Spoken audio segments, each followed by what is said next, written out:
আমরা এমন একটা বাংলাদেশ চাই যেই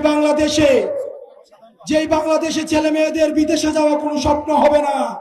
যেই বাংলাদেশের স্বপ্ন হবে দেশে থেকে এই বাংলাদেশকে পুনর্গঠন করা। আমরা এমন একটা বাংলাদেশ চাই যেই বাংলাদেশে আর পরিবারতন্ত্র চলবে না। আমরা এমন একটা বাংলাদেশ চাই যেই বাংলাদেশে কোনো মাফিয়া তন্ত্র চলবে না। আমরা এমন একটা বাংলাদেশ চাই যেই বাংলাদেশে আর কুলুনতন্ত্র চলবে না। যেই বাংলাদেশ চাই যে বাংলাদেশে যোগ্যতা অনুযায়ী যে কেউ নেতা হতে পারে, নেতা হওয়ার জন্য কোন বিশেষ পরিবারের দরকার হবে না। সেজন্য প্রিয় জয়পুরহাটবাসী, আমাদের একসাথে কাজ করে যেতে হবে। চারিদিকে ষড়যন্ত্র করা হচ্ছে, আমাদের মধ্যে বিভাজনের চেষ্টা করা হচ্ছে, সাম্প্রদায়িক উস্কানি দেওয়া হচ্ছে। আমাদেরকে সতর্ক থাকতে হবে, সাম্প্রদায়িক সম্প্রীতি বজায় রাখতে হবে, ঐক্যবদ্ধ থাকতে হবে।